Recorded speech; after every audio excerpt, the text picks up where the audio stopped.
Ahora sí. Buenas tardes, Guido. ¿Cómo Guido va? Tinelli, ¿cómo estás? ¿Todo bien? Todo bien, muy bien. Economista y escritor del libro Experimento Exacto, Libertario y anteriormente también Falacias Libertarias. correcto. Un poco nos vas a contar de qué se trata ese libro, por qué te surgió la idea, ¿no? Sí, de escribirlo. Sé que lo estás presentando en todo el país y hasta te vi en algunos países de sí, Latinoamérica, una entrevista en México, viste también sí, sí, sí. presentando el libro.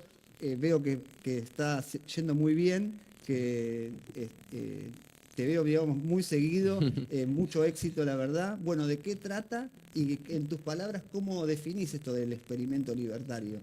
Bueno, en realidad es producto de una investigación que en el primer libro, que es Falacias Libertarias, hago una investigación más bien teórica del pensamiento libertario, un poco teniendo que hacer el esfuerzo de leer a todos estos autores, de los cuales Milei nos menciona bastante, que obviamente son un poco más serios de lo que plantea Milei, ¿no? Uno lo ve a Milei y dice, bueno, esos autores tienen, como todo pensador o casi todos los pensadores, tienen algo que uno puede extraer como interesante o como novedoso. Y a raíz de toda esa investigación, en realidad en Experimento Alimentario lo que me propuse es ir a ver, bueno, cuáles son los casos realmente existentes en los cuales intentaron implementar estas políticas, porque yo pensaba que no había. Entonces, yendo a entrevistar a libertarios de Estados Unidos, que son un poco los impulsores del verdadero libertarianismo a nivel mundial, me encontré con distintos ejemplos que ellos mencionaban y entonces me aboqué un poco a tratar de investigar cada uno de ellos.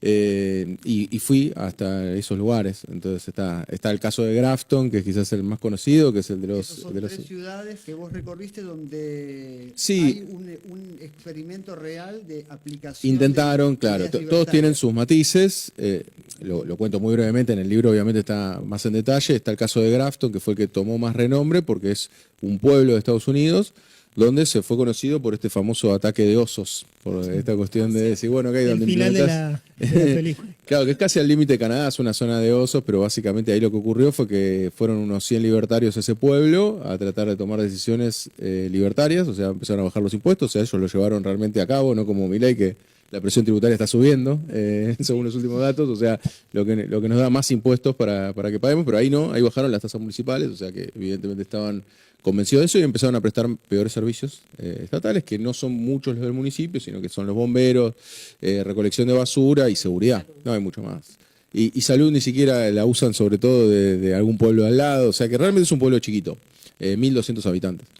A raíz de eso, bueno, en realidad, siendo ese pueblo tan chiquito, así todo, lo que ocurrió fue que no recolectaban la basura, finalmente los osos se empezaron a acercar hasta que una señora un día entra a la casa y se encuentra que hay un oso y la ataca. De La ahí el hecho que señora. vos contás que hubo realmente, digamos, un ataque de osos Fue real, por fue el real. desfinanciamiento del Estado de ese pueblo, digamos. ¿Y la mató a Correcto. la señora? No, No, no la no. mató, zafó, sí, sí, sí.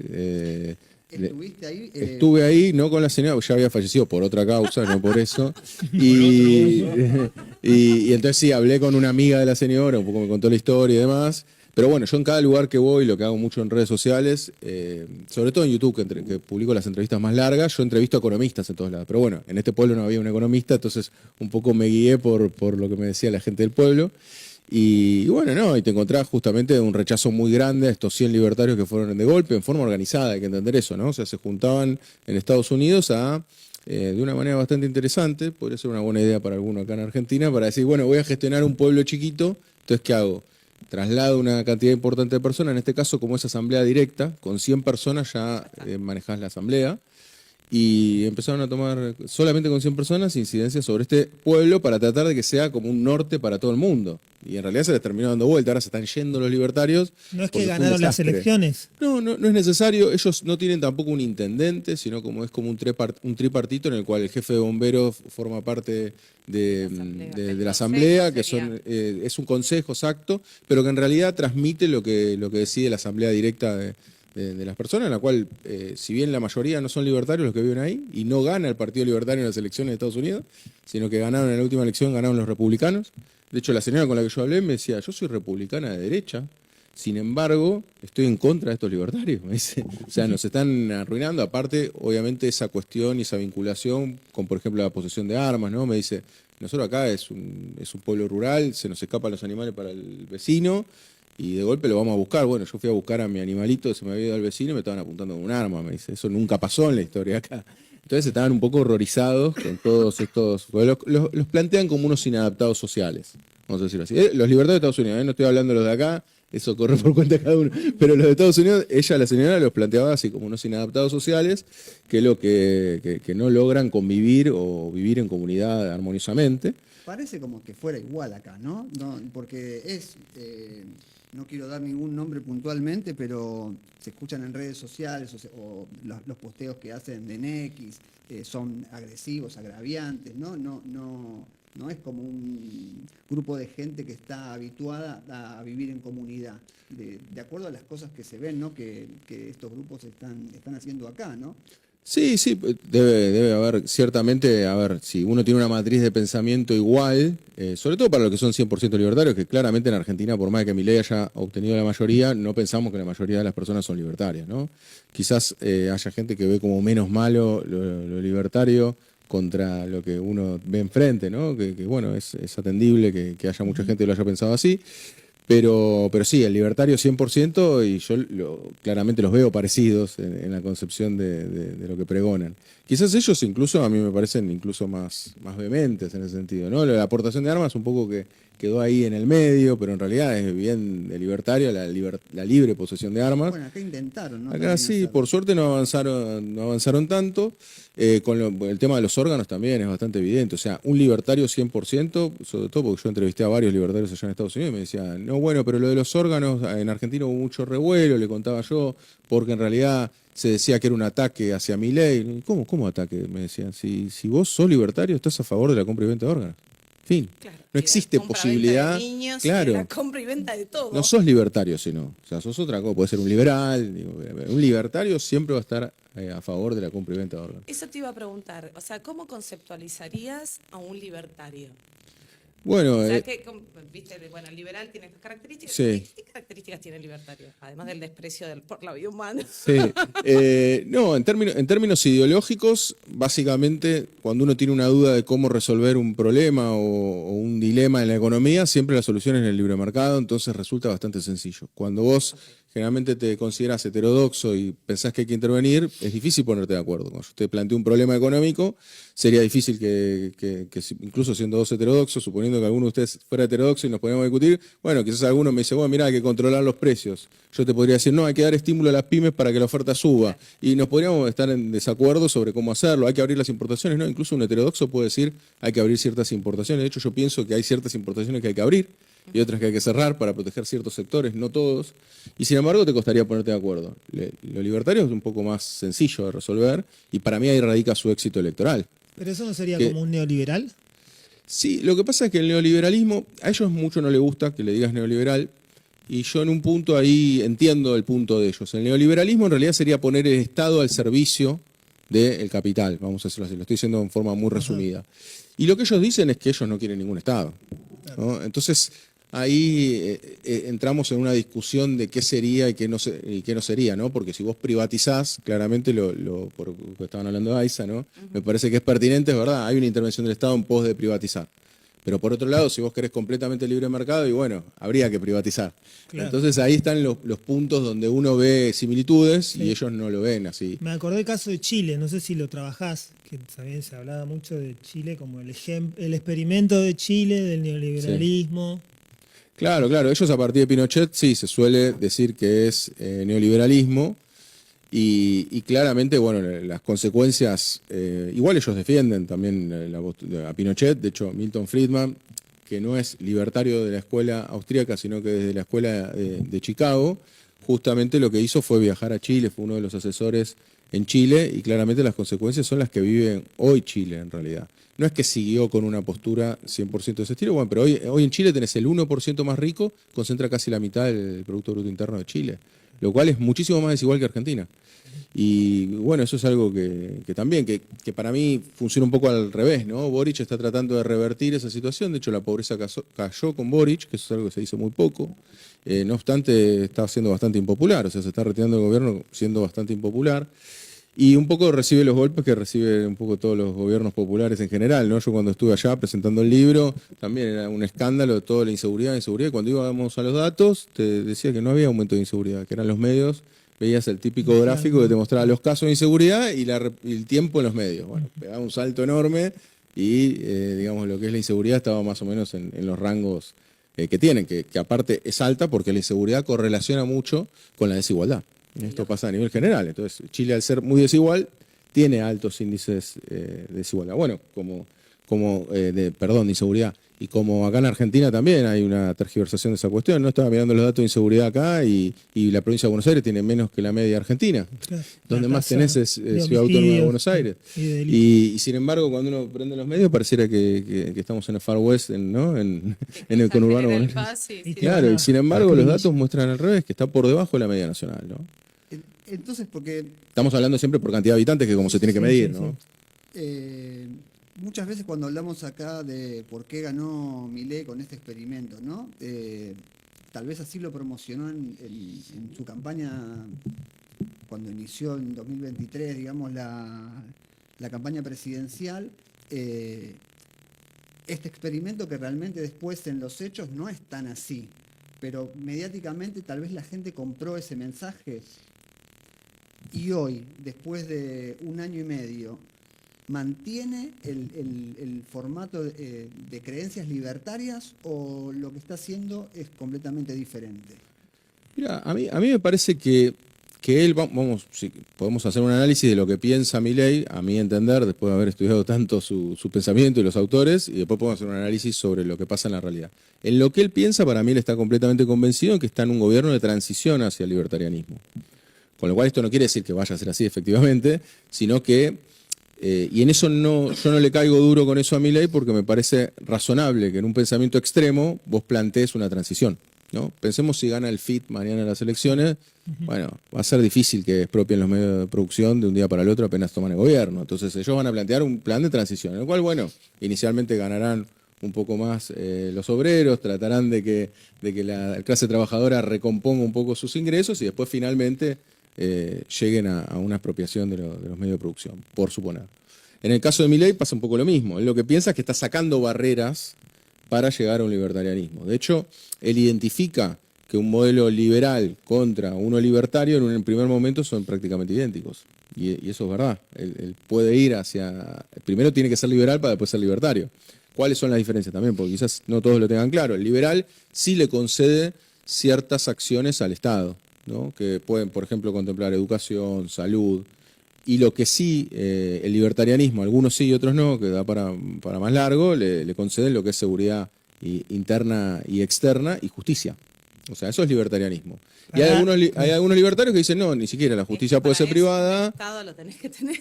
No, pero Es un Estado plenamente reducido. La discusión entre liberales, libertarios y dentro de los libertarios, los anarcocapitalistas o los minarquistas, es cuánto de chiquito va a ser el Estado, ¿no? Pero nunca más allá. Ninguna de estas versiones contempla, por ejemplo, una empresa del Estado. Por eso es bastante consecuente con lo que ellos piensan que quieran privatizar, digamos, está claro, ¿no? O sea, ellos, incluso, aunque dé dinero, por eso uno dice a veces una postura dogmática, ¿no? Ellos quieren privatizar las empresas que incluso no son deficitarias. Porque fíjate que ahí hay, sobre todo cuando se lo asocia y se dice Milei y Macri es lo mismo, yo estoy bastante en desacuerdo con esa postura, porque justamente vos fíjate que Macri, si bien no le ha salido, ha querido hacer más eficiente el Estado. De hecho, en Aerolíneas Argentina, por ejemplo, puso una especialista que venía de ese rubro a pagarle muy bien por ser CEO de Aerolíneas Argentina. Después le pudo haber salido bien, mal, hizo todas las cosas que uno le podría criticar a Macri.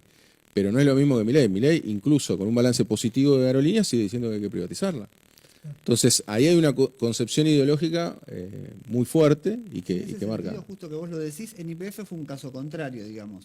Pusieron un especialista al frente, digamos, de la empresa y esa como que se salió del lado de la privatización, ¿no? Sí, para mí se salió porque en el caso de YPF es muy necesario, digamos, a los fines de la falta de dólares, tener los recursos propios. Igual, de todas maneras, yo pienso que él encontró mucha resistencia en la oposición, ¿eh? Yo no sé cómo habrán sido esas negociaciones, pero me imagino que si Milei le decían todo el combo te doy para que privatices todas o ninguna, él agarraba todas, y inclusive Claro, YPF también. intentaron eso. O sea privatizar que me parece que fue más que nada una pulseada, la cual está bien, por lo menos con un poco de pragmatismo, decidió quizás ir más por AISA que por YPF, lo cual las dos desde ya son importantes, ¿no? Y más, bueno, yo puntualmente digo AISA, que ya tuvimos la experiencia, bueno, YPF obvio, ¿no? Peor todavía, pero AISA tuvimos la experiencia, el Estado recuperándola porque había lugares que no había agua. Sí, o no. sea, fue tenebrosa, por ponerle un nombre, la gestión de la empresa francesa. en Empresa su francesa, momento. sí. Entonces vos ves cierta coherencia, porque de afuera se ve como que están a los tumbos, ¿no? Como en una improvisación constante, mismo si querés estas listas que se armaron para la provincia de Buenos Aires, cómo van negociando, es como volver siempre a la vieja política, algo que ellos en campaña lo negaron completamente, del erradicar la casta, ¿no? Como que parece que el gobierno no va con esa coherencia de libertario, sino, como te decía antes, medio a los tumbos. ¿Vos cómo lo ves? No, pienso un poco lo mismo. Yo por eso hacía la distinción entre lo que piensa Milei, lo que cree que está viviendo y lo que realmente está viviendo. A ver, por ponerlo en un extremo, lo que es el anarcocapitalismo a mí me causa gracia porque cuando vino Huerta de Soto, que es uno de sus jefes máximos ideológicos, que él lo llama como un prócer, él decía, mira, no podemos ser anarcocapitalistas porque el resto de los países nos atacarían si yo fuese, explica Milei delante de él, ¿no? Y en definitiva después lo ves con Trump y que por ejemplo dice, bueno, Trump no es proteccionista, en realidad está haciendo, es la explicación de Milei de Trump, ¿no? Porque cuando todos lo chicanean con eso, le dicen, che, pero vos decís Trump, pero después él es proteccionista y nosotros no, nosotros nos estamos abriendo y él se cierra. Y él lo que dice, no, él no es proteccionista, él lo que está haciendo es una pulseada geopolítica para obtener mayores beneficios, ¿no? Que en definitiva podría ser una de las perspectivas o las interpretaciones del proteccionismo. Claro. Entonces, ¿por qué no lo hacemos nosotros? Exacto, Sí, exacto. En definitiva, a mí me parece que en todo lo que estamos viviendo en realidad es un aprendizaje, o Milei es un aprendizaje carísimo, pero es un aprendizaje al fin, de que en realidad vos vas llegando a las premisas en las cuales arrancás, ¿no? Y entonces entendés por qué se crea el Estado, y entonces entendés por qué protegés tu industria nacional, y empezás a hacer esos aprendizajes de a poco a los tumbos, de nuevo, insisto, muy caros, pero que en definitiva te muestran por qué estás como estás. Entonces, lo que termina pasando en el aspecto político que vos bien mencionás es, bueno, ok, no, yo primero quiero ir contra la casta, además, bueno, después me doy cuenta que sin la casta no puedo, entonces en realidad digo, bueno, yo uso la casta, pero para después llegar a exterminar a la casta, ¿no? Entonces, en realidad, el Estado, él usó el Estado para, en definitiva, no tiene... Sí, se fue a la derecha fe, justo estaban con la derecha fe, se fue con el avión privado, ¿no? Claro, con el avión o sea, presidencial. ¿No lo está usando a él la casta en realidad? Bueno, por eso sí, hay múltiples interpretaciones. Lo que digo es él piensa que tiene que usar estos recursos, por eso él habla de los libertarados, empieza a hacer esas aseveraciones que en realidad son los libertarios puros, que en realidad él antes respetaba mucho, de hecho se enojó mucho también con Hoppe, que es otro de los referentes libertarios a nivel mundial, se enoja porque no entienden, está claro, con el dólar también hay una intervención. A mí me parece que toda esa intervención, que la asignación universal por hijo, la tarjeta alimentar aumente más que la inflación, que me parece bien y lo celebro, porque si no estaríamos muchísimo peor, justamente muestran la ineficacia del pensamiento libertario. O sea, todo lo que él interviene, en realidad, él piensa que lo está haciendo en pos de llegar a un libertarianismo y en realidad demuestra lo impracticable del libertarianismo y del liberalismo también en extremo. En el manual puede ser fantástico, pero en la práctica es imposible llevarlo adelante. Correcto, Si sí. fracasó en un pueblo de 1.200 habitantes, imagínate lo que puede hacer una nación. Bueno, de hecho, vos viajaste a naciones que fracasaron aplicándolo y que no lo llegaron a aplicar así tan a ultranza como lo está queriendo aplicar él. Sí, a ver, por eso ahí hay como, el libro obviamente es amplio, pero quiero decir, hay muchos lugares que él toma como referencia de países que en realidad no son libertarios. O sea, ellos toman el índice de libertad económica, yo escribí justo hace un año más o menos en una revista académica mostrando porque era un índice totalmente trucho, que tomaba cuestiones subjetivas, no datos objetivos y demás, y ellos tratan de construir un ranking de los países más libres. Y ahí el país número 1 te da Singapur. Yo me fui hasta Singapur, hablé con economistas allá y demás, y acá si hiciésemos la mitad de lo que hace Singapur, seríamos considerados comunistas para ellos. Por ejemplo, el 20% del PBI está explicado por empresas estatales. La empresa número 1 de aerolíneas, ya que hablamos de aerolíneas, es Singapore Airlines, que es la aerolínea número 1 a nivel mundial, es estatal. Y ellos no necesitan conectar a todo un país extenso, porque es un Y la país chiquito, es una vivienda la ciudad-estado. tienen Sí, el Estado, planes de construye, vivienda, exacto. Creo que el 80% es vivienda del Estado, ¿no? Exacto, Algo así. exacto, que te la dan por 99 años, en el suelo que sigue siendo siempre estatal, nunca se desprende del suelo estatal, que eso lo lograron por expropiaciones masivas de tierras. Por eso digo, acá, si dijéramos, bueno, ok, yo te dejo... Estaría feliz. Yo te dejo la libre, porque ellos lo que dicen es, no, pero abrís una empresa rapidísimo. Yo te concedo que abramos una empresa rápido, hagamos todo eso, pero expropiamos masivamente tierras y construimos viviendas. Vamos a ver cuánto dura acá un Como gobierno que que hace toman eso. un punto y Claro. en base a eso dicen que... Claro, en un día puedes abrir una empresa en Singapur. Ese es el, digamos, está bien, bárbaro, pero el 20% del PBI está controlado por empresas estatales que entran en transporte, obra pública, todo lo que se te puede ocurrir es una empresa, y después el suelo es prácticamente todo de Singapur, eso lo copian del modelo chino, que es 100% de Y los China. países nórdicos dan bien en ese índice también, ¿no? También en ese Y son índice los países con más Estado. y con más presión tributaria. Claro. Claro, con más presión tributaria. Y del mundo. me acordé del experimento ese que hubo una primera ministra inglesa, ¿no? Que duró re poco. Sí, duró poco. Quería Eso, hacer algo parecido, ¿no? sí, ella fueron como digamos, intenciones. Nosotros ahí en el libro no hice tanto hincapié en ese caso porque realmente no se llevó adelante nada. O sea, fue No como duró, que claro. ella se presentaba como libertaria, Y pero ya. después no terminó haciendo nada. Pidió la nafta. Claro, pero después, después tenés el caso de Liberland, que no sé si se acuerdan de Milei disfrazado ahí de Capital ANCAP diciendo vengo de Liberland. Me fui hasta ahí. Lieberman, Estados Unidos. Entre Serbia y Croacia, es un país autodenominado. Se da lo que es Viajaste Terra hasta Nullius. ese lugar para Fíjate. verificar el- Se hablé con el presidente de Liberland, que es un empresario checo. Ah, es un país, Eh, Lieberman. Es un país, es un autoproclamado país. No lo reconoce nadie. Digamos. ¿Qué pasa? Se da el Terra Nullius, que es cuando vos tenés dos divisiones de fronteras distintas. Estos son dos países de la ex Yugoslavia, Serbia y Croacia. Y en el medio, justamente se da que hay porciones de tierra donde si un país asume que es propia, está cediendo territorio porque dice que el otro lo está haciendo bien los límites. Entonces hay porciones de tierra que no las reclama nadie.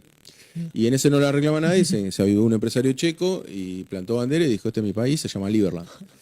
Y bueno, lo interesante de ese caso, más allá de lo bizarro, digamos, de esta cuestión, lo más interesante es cómo plantean ellos un país libertario de cero. Y ahí te das cuenta la raíz también autoritaria y poco democrática que tienen. Porque si yo les digo ahora acá, che, bueno, planteemos un país de cero, supongámonos dentro de este lugar para hacer un país. ¿Y cómo nos organizamos? Bueno, podríamos discutir de nuevo, largo y entendido.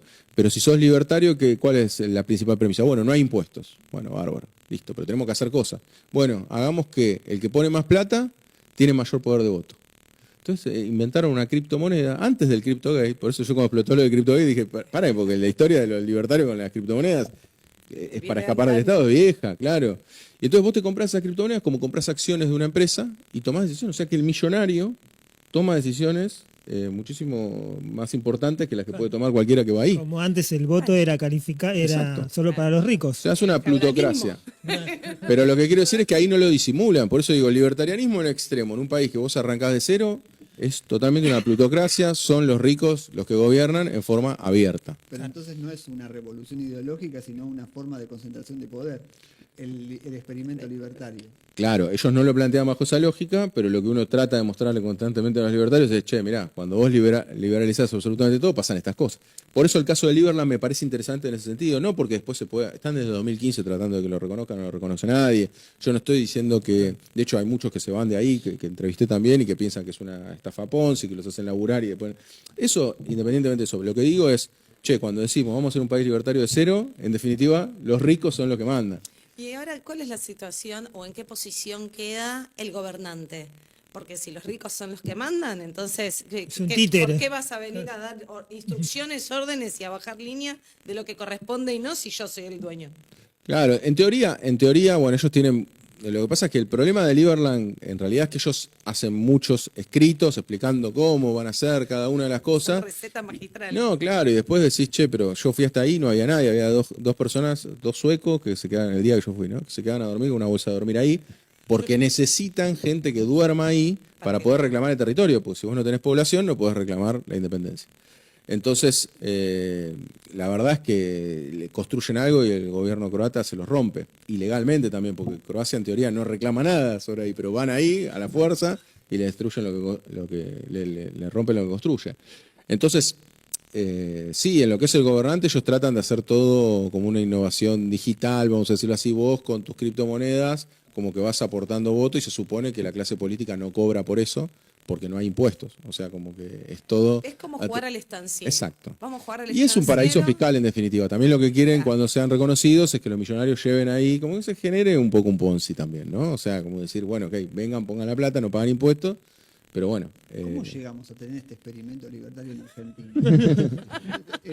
¿En algún momento te preguntaste? Con el por qué voto, estamos tanto con la de esto urna. acá? Bueno, es primero, para no sentirse tontos, que esto es algo, a mi modo de ver, por lo menos yo cuando fui a Liberland me reconfortó un poco, es que ellos tienen, ahora ya no me acuerdo... Que hay gente, que hay más tontos. Hay cosas peores, claro. Que hay cosas peores. Ellos tienen, según su registro, y esto les creo, alguno podrá decir que son mentirosos o no, pero digo, les creo, ellos dicen que tienen una solicitud de pasaporte de Liberland 200.000 personas de todo el mundo, que quieren que quieren comprar, que aparte tiene un costo, ahora no me acuerdo de memoria, pero creo que era en ese momento cuando yo lo investigué, creo que eran $50. O sea, gente que está dispuesta a poner plata por un país sin Estado, y sin, digamos, sin una clase política, sin impuestos. O sea que hay muchísima gente en el mundo que le seduce la idea y que está cansada de la política. Eso es algo que, digamos, también yo entrevisté a tanto un portugués como a un sueco. Entonces, Pero hay, digo, sin Estado es anarquía.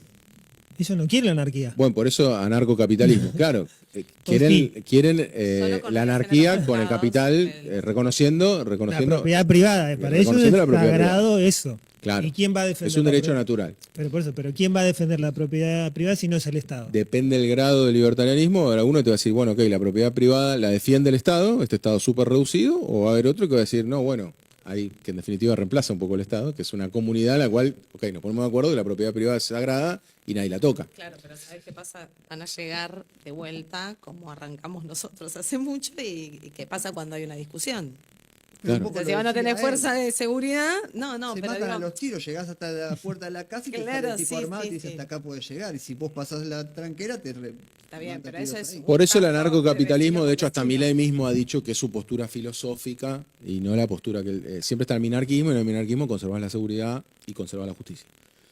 Depende también, después hay peleas dentro de los minarquistas, pero quiero decir, en general, y la esa no. justicia es difícil, porque si el que tiene más plata va a tener más peso, de la justicia de quién va a Sí, aparte cómo la financiás, o sea, un mínimo de impuestos tenés que cobrar, con lo cual hay un mínimo de robo, según los términos de Milei. Por eso Milei siempre va a concebir, ¿no?, los impuestos como un robo. Y esa es la prueba, digamos, de la injusticia que se produce a través del robo por medio de los impuestos. Viste que los jueces no pagan impuestos en Argentina. Qué raro que Milei Bueno, los no nuevos- dijo nada de eso, ¿no? Los nuevos sí, Los nuevos sí, pagan. No, sí, pero bueno, sí. Pero no, a ver, claramente a mí me parece que, y esto es un poco lo que, a ver, quizás yo como escritor de estos libros y demás tuve que generar mucha empatía con este pensamiento, no quiere decir que comulgue, creo que quedó claro que no comulgo en absolutamente nada, pero el ejercicio de tener que leer a quien piensa distinto continuamente te hace también... Te enriquece. Claro, te enriquece y aparte también te hace entender que claramente, bueno, el otro día justo cuento una charla informal que fue algo que justo acompañó a una persona y me dice, che, mirá, este es libertario, le voy a apuntar porque no puedo entender cómo puede ser libertario, qué sé yo. Y me encantó la respuesta desde una perspectiva que es, che, bueno, está bien, pero vos no estás a favor, ¿no? Lo toreaba al otro, le decía, pero vos estás a favor con este tipo, ¿viste? Lo mismo que nos indignamos todos, ¿no? Que grita, que insulta, que lo otro. Dice, no, yo no estoy de acuerdo con todo eso, pero lo que había enfrente me gusta menos.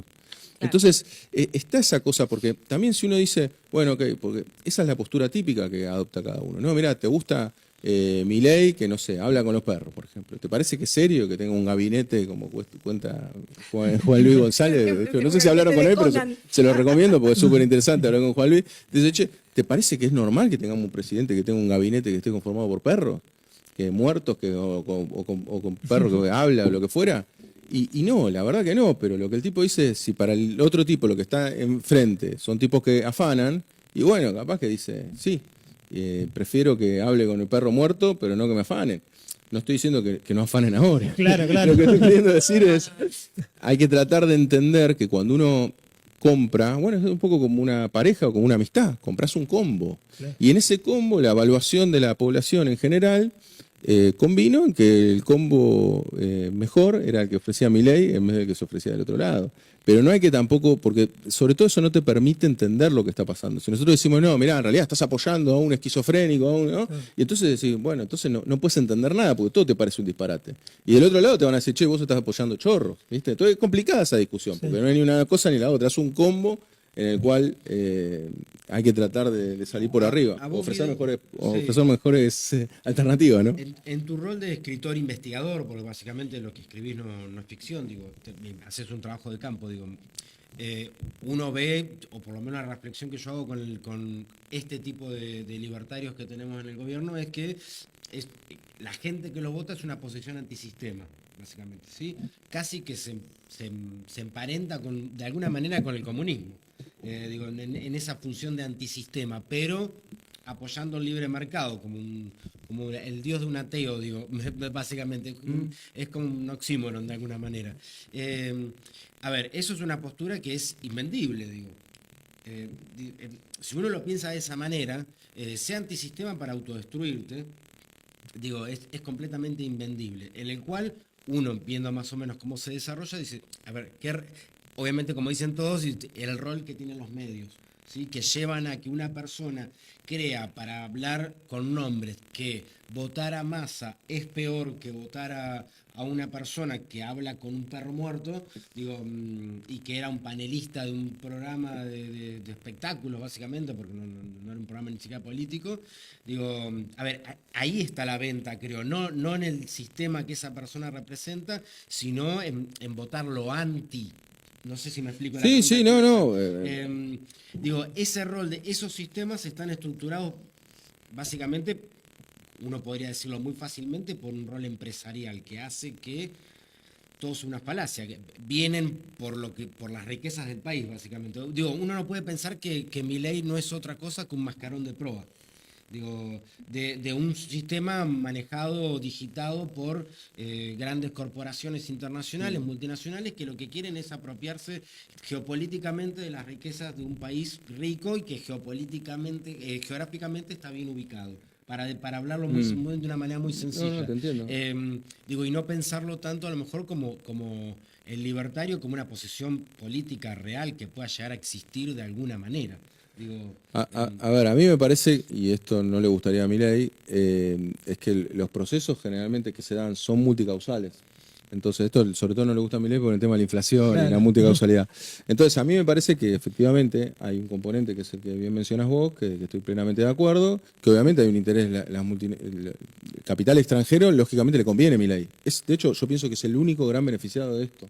Y algún empresario que compre terrenos.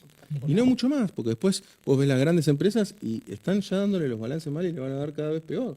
Si no tenés consumo local, o sea, y encima si querés exportar, el tipo de cambio lo tenés atrasado. Entonces, no le cierra tampoco a las grandes empresas, no solamente a las pymes ni a los trabajadores. Pero ¿no? lo siguen apoyando. Sí, porque ahí hay un doble efecto, ahí hay algo para decir. A ver, cuando vos tenés una caída del riesgo país, lo que ocurre es que tu empresa vale más, si sos una empresa grande. De hecho, las valuaciones de las empresas valen más. ¿Por qué? Porque el riesgo de que el país quiebre es menor, por eso se llama riesgo país, con lo cual la evaluación de tus empresas es más alta. Entonces, ¿qué pasa? Si vos querés vender tu empresa grande hoy en Argentina, no sé, una alimenticia, vale más que ante Milei. Al extranjero. Al extranjero, claro. Si vos se la querés vender a, no sé, una empresa de afuera. Ahora, ¿qué es lo que pasa? Eso no quiere decir que se salvaron, porque después si no vende se puede quebrar. Pero se da esa paradoja en la cual vale más, entonces también los que trabajan ahí, los directivos, los accionistas están contentos. Porque Estoy contento porque les sale más barato vaciar la empresa. Sí, Con todo respeto, venderla. señores empresarios. No, venderla. Los despidos masivos, hoy el costo Claro. empresarial es. Y te pones a importar también, no tenés que producir. Exacto. Pero quiero decirte, ahora, esto dura un tiempo. Después, si las ventas no acompañan, tiene que reducir personal, incluso puede quebrar. Yo no descartaría que una empresa grande quiebre en Argentina. De hecho, bueno, vinculadas al agro ya han tenido dificultades. Hay un supermercado que se quiere ir de país. Digo, hay dificultades bien marcadas acá en Argentina. Pero sí creo que, digamos, hay intereses. Bueno, y después el sector empresario, porque alguno me dice, bueno, pero todo el sector. No, hay un sector empresario bien vinculado a que comprar tierras baratas en Argentina. Eso están contentos, eso no hay duda, digo. Hay un sector que se beneficia, pero porque, bueno, quiere comprar terrenos baratos y es una buena opción. Que hay también, los ponen en remate, los ponen en venta. Y fíjate eso también, de nuevo, si ellos quisieran maximizar la ganancia del Estado, lo que podrían hacer es lotearlo más chiquito, y entonces tenés un montón de constructoras, que yo estoy en desacuerdo con vender propiedades del Estado, ¿eh? Pero digo, ya que las querés vender, lotealas y vendelas para que haya pequeñas constructoras que puedan construir. No, ellos venden los lotes así, como están. Y entonces, ¿cuántos son los actores que pueden comprar? 3. Entonces, ¿cuánto nos pagan el precio? Barato. Y pero ahí no se aplica el libre mercado, o sea, la receta al revés. Sí, Por eso. y digo, también creo que no, son- porque tarda un poco más de tiempo lotearlos. Para mí es eso, es esa Creo que brutalidad de decir, bueno, saquémoslo así. ¿Y eso lo hacen para aplicar el manual o lo hacen Para porque mí ni siquiera lo necesitan piensan, plata? claro. Sí, sí, es ¿Porque para. necesitan plata? Y porque son las dos cosas, por eso digo que es multicausal, porque están las dos opciones. Está porque hay presiones de grupos empresarios, como bien mencionaba vos, que bueno, ok, sí, me es funcional, listo, bárbaro. Y aparte justo coincide con el pensamiento que yo tengo, que no tiene que haber nada estatal, tiene que ser todo privado. Entonces es un combo Sí, que es un cierra match a la venta. perfecto. Ya está. Después, ¿cuál pesa más, cuál pesa menos? Lo podríamos discutir. Obviamente yo entiendo que hay mucha gente que piensa que pesa más el lobby empresarial que el ideológico. Yo tengo mis dudas, porque yo a Milei realmente lo veo muy convencido y realmente lo veo que podría haber hecho quizás otras cosas. Porque, ¿por qué no dejó algún sector protegido de la economía? ¿O por qué no dice, bueno, este sector no lo toquen? O sea, está abriendo toda la economía progresivamente. En su momento se había dicho, no, tal sector no quiere abrirlo. Va a ir abriendo todo. O El sea, que a mí tema me es- parece que tiene el componente ideológico, tiene un peso importante, más allá de los intereses que toque. Porque, insisto, si vos abrís, por ejemplo, lo que es la industria alimenticia, no está favoreciendo a nadie acá. Abrir, decís vos, que La importación, lo que está pasando hoy, si vas a los supermercados, van a ver que hay muchos productos importados, sí, porque sí. aparte sacaron los registros de los alimentos, por ejemplo. Sí, sí, sí. O sea, ahora no tenés ni que registrar los alimentos, cosa que no hizo ni Macri. Y los controles. Por De eso. medicamentos también, Exacto, inclusive, por eso. o sea, Guido, ¿Y cuáles son los beneficiados? Y eso es lo más paradójico. ¿Cuáles son los dos países beneficiados de todo este pelote? Brasil y China. Brasil porque con el Claro. Mercosur tiene una industria 6 veces más grande, porque tiene 6 veces más población que la nuestra y más o menos tiene el mismo componente de PBI, Brasil, lo cual nos exporta bienes porque no hay aranceles, con lo Claro. cual, digo, si alguien se quiere abrir una importadora que nos esté escuchando, ponete a importar productos de Brasil porque es un golazo, no pagas aranceles y entra y destroza la industria acá, con un comunista, según Milei, en el poder. Y el otro gran comunista, China. O sea, que si vos me decís, che, quiero traer productos de bazar, quiero traer productos autos, ¿de dónde te voy a decir que los traiga? Tráelo de China. Entonces los dos beneficiados son encima dos países que Milei los acusa de comunistas. El formato este ya se repitió en Argentina con la dictadura militar, digamos, destruir la industria local, la apertura de las importaciones, se volvió a hacer en la época, en los 90, digamos, con Menem, desregulando el Estado, bueno, más o menos lo mismo, las privatizaciones, abriendo la economía, importando de nuevo, destruyendo la industria local. Lo intentó hacer Macri en esos 4 años, digamos, se fue abajo muy rápido, porque ya 2018 la economía era desastrosa, el incremento de la deuda externa. Ahora vinimos con un, digamos, redoblado, como un experimento, ¿no? Como lo decís vos en tu libro. Vuelvo a lo mismo, ¿por qué volvemos a caer en la trampa? O sea, el mismo industrial que tal vez se fundió en la década del 90 o las mismas grandes empresas que después las absorbieron brasileras o que tuvieron que llevar su trabajo a otros países, que pasó en los 90, mucha fuga de compañías que no les convenía producir en la Argentina y se iban a Brasil. O sea, desde el industrial, desde lo agropecuario, también en la década de los 90 el precio de la tierra bajó mucho porque no era viable la producción agropecuaria en Argentina. O sea, se da una circunstancia de que nadie es favorecido, pero repetimos el modelo contraposición de eso, independientemente de que tal vez no haya sido bueno el gobierno de Alberto Fernández, que es por lo que venimos hablando, es la causa de buscar una alternativa, ¿no? Siempre se priorizó, independientemente de todas las complicaciones que tuvieron, la actividad económica. Y ni hablar en los gobiernos de Néstor y Cristina Kirchner entre 2003 y 2015, que con sus altibajos siempre se priorizó la actividad, el desarrollo. Nos podemos ir más atrás al gobierno peronista, digamos, hasta el golpe del 55, priorizar la industria, el desarrollo argentino, el aumento de los salarios. ¿Cómo desaparece todo eso positivo y nos quedamos con sesgados nada más con lo que decías vos, bueno, estos roban todo, me voy para este otro lado y caemos en este experimento? Bueno, para mí hay que tratar de entender los aspectos negativos, que obviamente, que los aspectos, perdón, positivos, que uno tiende a subestimarlos, por una carga ideológica que todos tenemos, ¿no? Los aspectos positivos, ¿cuáles son? Bueno, este dólar barato ha beneficiado a muchos sectores que se quieren, por ejemplo, ir al exterior de vacaciones, ¿no? Que solamente poner un ejemplo bien que todos podamos comprender. Entonces, ¿y por qué? A mí justo me hacían una entrevista el otro día y me preguntaban, bueno, pero vos qué decís que no hay que salir al exterior. Le digo, no, por supuesto. A ver, si el dólar barato lo están aprovechando los bancos, o sea, todo el sector financiero, lo están aprovechando las importadoras, importado barato. Si te podés ir afuera, anda afuera, aprovechá el dólar barato. Imagínate, lo único que faltaba es que la pobre gente o el pobre tipo que está en misiones no se pueda ir, no sé, a Paraguay, a Brasil, de vacaciones, sobre todo Brasil, se puede ir de vacaciones, por supuesto, que se vaya, que aproveche el dólar barato. Pero lo que quiero decir es, ese dólar barato genera cierto bienestar, como bien ya que trazaba ese paralelismo con el menemismo, con la convertibilidad, un poco también lo mismo que ocurre ahí, que mucha gente ahí viajó a Miami, clase media viajando a Miami.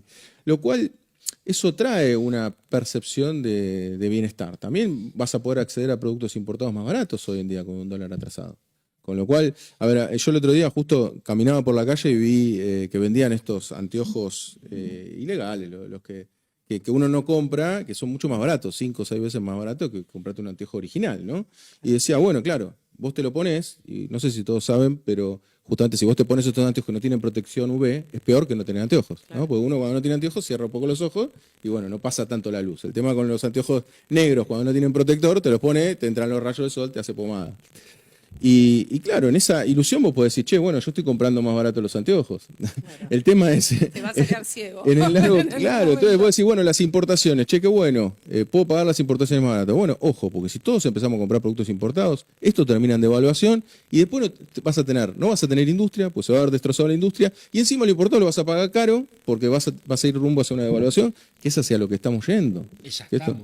Digo, sí, ya estamos empezando. Con una tasa de interés al 80%, digo, es de una devaluación de facto, digo. Sí, va a terminar, digamos, técnicamente la devaluación es cuando el dólar, los pesos, los dólares, pero digamos, cuánto es la equivalencia entre pesos y dólares, pero sí, estamos yendo rumbo a eso, sí, claramente. ¿Y vos crees que se puede sostener el equilibrio entre bancar el dólar barato a qué plazo? Digo, ¿llegamos a diciembre con un dólar barato? Mirá, ahí lo que pasa es, vos cuánto podés mantener el dólar barato va a depender de los dólares que vos consigas. Entonces, a ver, por eso ahí Milei es cuando se pone a atacar a todos los que... yo no decía eso, pero muchos que decían se va a 5.000, ¿no? Cuando empezaba el gobierno. Claro, pero si vos me decís, bueno, estos son los condimentos que yo tengo, quiero dolarizar, no tenés dólares, bueno, se te va a ir a 5.000, era total, y lo dijo Larreta, que no es santo de mi devoción, pero digo, lo dijo, y era algo que todos los economistas eran números que estábamos viendo, porque decíamos, che, no hay reserva. En realidad 5.000 fue osado, porque no teníamos dólares, entonces vos podías decir, tiende a infinito el dólar, ¿no? Además decía que no iba a ir a pedirle al FMI nada. Claro, exacto, entonces vos contás, bueno, no le voy a pedir al FMI, bueno, decía, bueno, ¿qué? Va a ser un blanqueo, suponete, bueno, el blanqueo consiguió 20.000, por eso. Entonces, en definitiva, va a depender de los dólares que él consiga. Ahora pareciera, esta cosa del JP Morgan y sus declaraciones, pareciera que no va a haber dólares. Entonces uno tiende a pensar de que a mí me parece que ellos van a tratar de aguantar hasta octubre. Mi lectura es esa. Después este gobierno siempre puede sorprender, pero a mí me parece que entre noviembre y enero tendría que haber un sinceramiento del dólar y podría levantarse el dólar y acercarse más a lo que hoy es la banda alta, que recordemos que para fin de año va a estar en 1.500, no en 1.400, pues se va ajustando esa banda alta, con lo cual a mí me parecería totalmente razonable que estemos rondando esos valores. Y me parece que si él lo que quiere presentar al final de su mandato es una liberalización del mercado de cambios, lo que le conviene es hacer esta liberalización apenas terminan las elecciones estas, para estar lo más lejos posible de las elecciones ejecutivas. Así que a mí me parece, y aparte recordemos que el cepo no está abierto, el cepo a las personas jurídicas se abre el año que viene. Entonces por eso digo, noviembre/enero. Para mí en ese lapso se tiene que dar esta apertura. Igual, Guido, viste que hubo un funcionario de Estados Unidos que dijo, no, en caso de que necesite dólares Milei, más allá del FMI, nosotros sí, lo dijo como hace un país... tiempo. Ahora no sé si lo volvió a repetir. Está bueno para ver si... Lo había dicho hace un tiempo. A mí lo que me llama mucho la atención es que cuando uno lleva las tasas de interés rondando el 80%, son tasas de interés de un país quebrado, ¿sí? Es decir, nadie paga una tasa de interés del 80%. Las empresas, obviamente, para poder financiarse o llegar al mercado de crédito, digo, es completamente imposible, ¿sí? Bajan la persiana y cierran. Igual para actualizarte, estuvieron muy volátiles. Ayer por lo menos Sí. cerraron a 50, hoy no me fijé recién, pero digo, están... Pero digo, sí. están haciendo maniobras, no Sí. están moviendo la tasa de interés para, para evitar la recesión o activar la economía, sino están usando la tasa de interés para parar al dólar. Digo, llegaron a picarlo el 80% y volvieron, ¿no? Todo para bajar 20 pesos el dólar, Sí. porque no tienen manera de contenerlo. Digo, en esa situación, haciendo operaciones a dólar a futuro ya a cualquier precio, haciendo bonos a 8 días, digo, uno da la sensación como que están quemando hasta el último cartucho para llegar a septiembre, a las elecciones bonaerenses, y poder darle una señal al mercado que todavía controlan la política. Salieron ya las primeras encuestas, que son entre un montón de comillas, que no estarían ganando por 20 puntos las elecciones en la provincia de Buenos Aires, como decían que lo iban a hacer. Digo, son todas señales que como que acortan los plazos, salvo que el riesgo país no baja de los 700 puntos. El RIGI trajo cuatro inversiones, de las cuales 2 está YPF traccionando, si no, no existirían. Digo, es como que da la sensación de que si uno le quita la deuda que van adquiriendo, el combustible que le van echando con dólares, con divisas, este gobierno se cae a pedazos. Digo, porque si uno va quitando todas las ayudas, las ruedas de auxilio que fue poniendo el Fondo Monetario, todos los préstamos que ha sacado, los bonos que ha tirado, tienen que renovar todavía bonos. Igual siempre sorprenden, ¿no? Porque Bueno, pero por más que sorprendan, Rami, me refiero al hecho de que por más que venga un préstamo del Fondo Monetario... Sí, falta un desembolso ahora del fondo. que vengan otros 20.000 millones y pueda llegar a octubre, digo, no hay ningún índice que haga que puedan reemplazar la deuda por mercado todavía. No, todavía ¿sí? A eso me refiero, está muy lejos de eso y el nivel de deuda es infernal. Entonces, a eso digo que no hay manera de que esta transición llegue a su fin. Digo, de esta manera, porque si uno vería, digo, bueno, el RIGI trajo 200 inversiones, tienen un plan de inversión de 4 o 5 años Bueno, de hace unos días 50.000 millones de dólares. Un digo. reel de eso mismo, inversión extranjera, la Sí, más sí, baja se de la cayó. historia en Argentina. Sí, cayó más de un 50% en el año 2024. Por eso ahí hay un montón de premisas libertarias, eso lo veo sobre todo en el primer libro, falacias libertarias, esta cuestión de bajo impuestos atrae inversiones. Bueno, Argentina demostró que no. Bajo impuesto para bienes personales y las inversiones se cayeron a menos de la mitad. O sea, estamos hablando de una caída importante. Y después tenés el caso, es regional, por un informe de la CEPAL, y tenés Paraguay, que viene haciendo lo deberes hace 20 años, viene haciendo la receta libertaria, tiene menos de la mitad de la presión impositiva de Argentina, y sin embargo se le cae la pequeña inversión extranjera que tiene. Y sin embargo, ¿cuáles fueron los dos países que más crecieron en su inversión extranjera? México y Brasil. Y vos decís, bueno, dos gobiernos izquierdistas, vamos a decirlo así, o de centro izquierda. Entonces, claramente la premisa de tengo que bajar impuestos para atraer inversiones, todos los papers académicos muestran que eso es una gran mentira. Es una gran falacia, ellos repiten. Eso y que nunca pasó. Nunca pasa, En ¿no? ningún Puede país. pasarte, obviamente, en un paraíso fiscal. Entonces, de nuevo, ¿no? Vos vas a los casos extremos. Claro, un paraíso fiscal que no vive de otra cosa más que de ofrecer que no pagues impuestos. Lógicamente, cuando se hace paraíso fiscal, una isla perdida en medio Claro, del estamos Caribe, hablando de territorios distintos, claro, no tiene nada que ver. bajo, che, no te cobro nada si traes, bueno, mirá toda la guita que entró. Sí, bueno, Pero pará, es un paraíso ese fiscal. pensamiento de Milei y de la derecha, que bajando impuestos a los ricos va a haber crecimiento por la teoría del derrame o el goteo, está muy, muy extendido, me parece. O sea, ¿por qué crees que está tan extendido eso si también falta desde el campo popular explicar lo que haces vos? Es mentira porque nunca ocurrió, ¿no? No, yo creo que está muy extendido en ese caso, particularmente porque hay intereses bien concretos que le conviene ahí me parece que juegan bien fuerte los intereses externos, porque claramente vos vas a pujar para decir, cobrame menos porque quiero pagar menos. Eso está claro. Y segundo, después es el tipo de inversión, que es un poco lo que estamos viendo ahora en Argentina. El RIGI con todo esto, con los pocos proyectos que hay hoy en día viables, que aparte los proyectos del RIGI también tenemos que pensar que son a 20 años, o sea que es lógico tampoco y que era un poco ingenuo del gobierno pensar que esto iba a revertir de un año al otro, cuando estamos hablando de inversiones que realmente requieren mucho tiempo. En ese caso es, bueno, ¿qué tipo de inversiones tenés? Porque ese es el punto que vos obtenés. De nuevo, paraíso fiscal, ok, ¿vos qué conseguís? ¿Que aparezca la plata en el banco? Bueno, lo conseguís. Si cobrás poco por los depósitos, vas a conseguir. De hecho, Paraguay tiene depósito argentino, de hecho, por eso agarraron un senador yendo para allá. Porque vos comprás una propiedad y no te preguntan nada. Ahora, ¿las propiedades están mejor en Paraguay en términos generales que en Argentina? Y bueno, quizás sí, producto de que no te preguntan nada para comprar propiedades. Ahora, listo, es para ese tipo de actividad. Ahora, si vos querés un mercado interno fuerte, con salarios altos y demás, está claro que con bajos impuestos no vas a llegar a eso.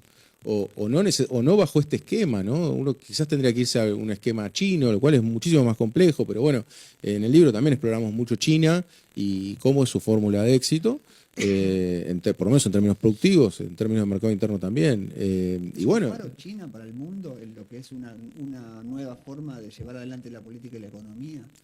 a mí me parece a ver, y de eso va a tratar mi tercer libro que sé que estoy escribiendo ahora, pero quiero decir, a mí me parece que... No, pero a mí me parece interesante eso, me parece que en Argentina, y esto es algo que lo vemos mucho en los medios, se habla mucho, bueno, ahora quizás con el conflicto de Israel y Palestina, eso ha variado un poco, en términos de que hay un poco de atención sobre eso, quizás no la suficiente, pero hay. Pero lo que tenemos es que hablamos mucho, y eso es lo que a mí me interesa de este tercer libro, es que hablamos mucho de Argentina, de todos sus antecedentes, todo muy metido acá. Y lo que nos olvidamos es que hay 198 países reconocidos en el mundo, y que esos 198 países lidian de distinta manera con el mismo problema, la vivienda, ¿no? Entonces, no podemos aprender algo de esas 198 experiencias que a su vez tienen historia, o sea que estamos hablando de una N, o sea, una cantidad de pruebas muchísimo mayor. Por ejemplo, lo que hablábamos antes de Singapur. Bueno, ahora vos me decís, bueno, no vamos a poder expropiar las tierras y poder hacer plan de vivienda como en Singapur. Bueno, Viena, ¿saben qué hizo? Construyó viviendas el Estado municipal con cooperativas y ofrecen los alquileres en Viena, están a menos de la mitad que la media europea. Entonces en Viena vos alquilás muy barato, ahora no sos propietario de nada, pero te lo alquila el municipio y a su vez vos decís, bueno, ok, te lo alquila barato, bueno, sí, ¿qué me vas a decir? Que en Venezuela también están baratos los alquileres, pero después cobran 2 mangos. No, en Viena encima ganan más. O sea, comparado con Madrid, por ejemplo, los alquileres están la mitad que en Madrid, o menos de la mitad que en Madrid, y ganan casi el doble que en Madrid. Claro. Entonces vos decís, che, pará, les sobra un montón de... Y por eso es una de las economías más pujantes que hay, la de Austria. Entonces, entre otras cosas, Es así por chiquitito. esto. Exacto. Bueno, sí, claro, exacto. Entonces uno dice, bueno, se pueden hacer cosas, se pueden tomar ejemplos, ¿no? Claro, Por ejemplo, todos los terrenos estos que ahora quieren rematar, del AVE, de la Administración de Bienes del Estado, hay muchos terrenos que están dentro de Capital Federal, en Caballito, en Palermo, el Shopping Los Arcos, por ejemplo, es propiedad estatal. Que vos si ahí construyeras viviendas y las pondrías en alquiler, en un momento yo hice una estimación muy aproximada, pero más o menos tenés entre un 30 y un 40% de la oferta de alquileres podrías obtener construyendo edificios en esos lugares. Un montón. Entonces, en vez de salir bueno, a ver desde- por dónde recortas, buscar cómo producir más. O sea, cómo gano plata sin recortarle. Y aparte no le tocas al tipo que hace la inversión en propiedades, no, porque después baja solo, porque en Viena vos podés tener una propiedad, vos podés ir, comprar una propiedad y ponerla en alquiler. Ahora, ¿qué es lo que pasa? Claro, está el precio sombra, como decimos en economía, podés, claro. que es bueno, ok, el Estado, mirá, que te está poniendo un montón, te está poniendo el 50% de la oferta, te la está poniendo el Estado. Vos ponelo caro, pero no se lo vas a alquilar a nadie. Entonces, hay soluciones, lo que quiero decir es, con China pasa lo mismo, China siempre es como algo que se habla, pero que parece como muy lejano, ¿no? Pero China en realidad arrancó con un 80% de pobreza extrema hace 60 años, o sea que nosotros cuando pensamos que estamos mal, siempre tenemos que pensar en China en ese sentido. hay cosas Y ahora que- tiene 0% de pobreza extrema, o sea, radicó la pobreza extrema. Yo estuve ahí también y de verlo, no ves a una sola persona en la calle, no ves, no se percibe para nada como percibimos acá, una miseria, y más allá de cómo te den los indicadores, porque yo entiendo que acá muchos también se enojan con los indicadores, lo que da con Milei, ¿no? Esta baja de la pobreza teórica de Milei, que también podríamos hablar, pero quiero decir, me parece que China, hay varias cosas para aprender, entre las cuales me parece que una es la importancia en la infraestructura, porque China hace algo, porque alguien podría decir, ¿cómo puede ser que atraiga capital? China tiene un gran cepo, que eso es algo de lo que se dice poco. Vos no puedes ir en China, poner, no sé, 10 millones de dólares y a los 2 meses decir, che, me lo llevo. No existe, no podés. Es todo acorde a un plan en el cual vos le presentás al Estado y vos convenís con el Estado en función de un plan quinquenal que tiene el Estado.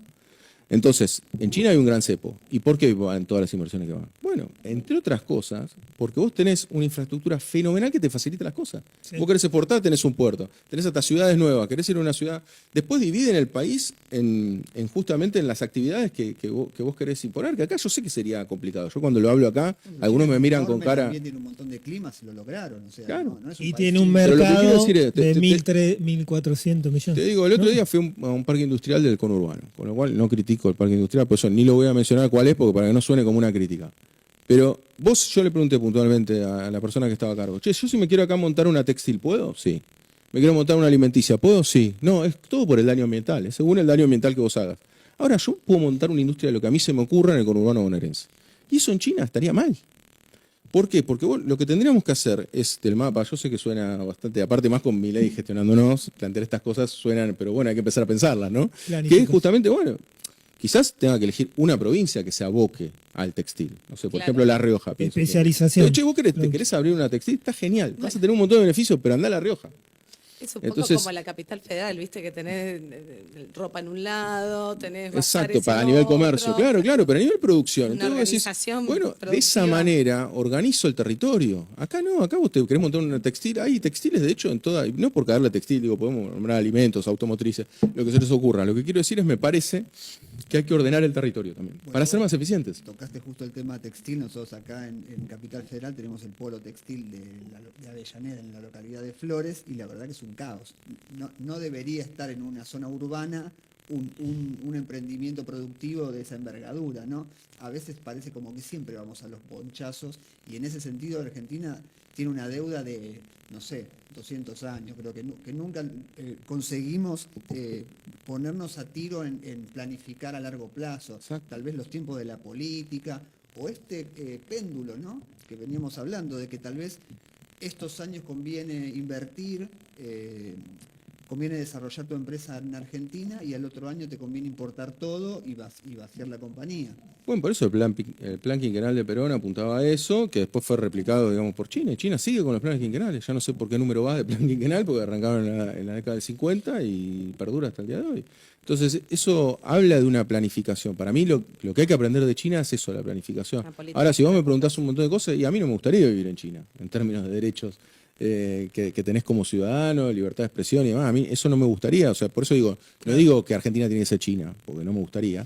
Pero sí pienso que hay cosas que hay que aprender. Por eso hay que dejar de tomar de nuevo, como hablábamos con Milei, todo el combo, porque bueno, en un planteo electoral sí tenés que elegir un combo, pero un planteo económico, al revés, podés hacerlo vos el combo de, bueno, tomo esta cosa acá, tomo. También en China el 100% del suelo es del Estado.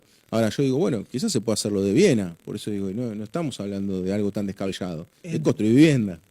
En términos de países, Guido, ¿cuál sería tu modelo económico actual? Sería un combo. A mí me parece que en términos de planificación, China, en términos de bienestar social, a mí me parece que los países nórdicos hay mucho para aprender. Me parece que ellos mostraron que se puede tener una carga tributaria alta y tener buenos servicios. Que ahí también, la carga tributaria también te lleva a una discusión que te llevan los libertarios y que para mí es estéril, que es en un punto, bueno, alta presión tributaria, baja. Ahí hay dos cosas para decir. Una, la presión tributaria hay que ver sobre quiénes cae, porque hablar de presión tributaria en general es injusto. Entonces me parece que una presión tributaria que puede ser más baja, pero más cargada sobre los que más tienen, puede ser interesante. Y segundo, que esto también es otro caso que toman los libertarios, que se puede dar en Emiratos Árabes, en el cual la carga tributaria es baja, y uno puede decir, bueno, ok, ven, los Emiratos Árabes funcionan. Claro, sí, pero el petróleo es nacional, lo explotan y tienen un fondo nacional, como tiene Noruega. Entonces yo estaría hasta de acuerdo, decir, che, bajemos los impuestos incluso también para los ricos, en función de que explotemos nosotros los recursos, tenemos una empresa estatal en la cual explota esos recursos y entonces sí, te bajo la carga tributaria. Entonces, por eso digo, la vía de ingresos, ¿y qué hacen estos fondos soberanos? Terminan comprando acciones hasta de Apple, digo. O sea, terminan comprando acciones en todo el mundo para hacer que ese fondo soberano se revalorice.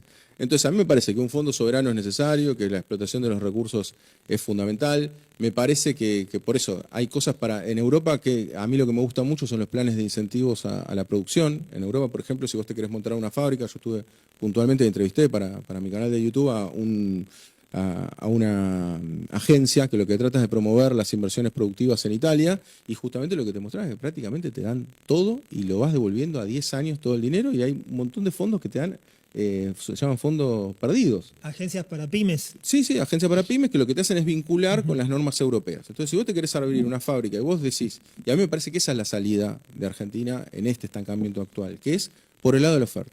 Me parece que lo que ha pasado con el gobierno de Alberto Fernández, un poco pensando en el corto plazo, fue decir, ok, trato de que la demanda no se me caiga, y es normal que haya una tarjeta alimentar para que no se caiga, pero el tema es si esa tarjeta alimentar vas a un supermercado que está concentrado y compras unos paquetes de fideos que están concentrados, o una cerveza que se va al exterior, La Plata, entonces en definitiva vos terminás propiciando que el dólar aumente y que entonces en definitiva haya inflación, y en definitiva te hacen un círculo en el cual la tarjeta alimentar se te fuma.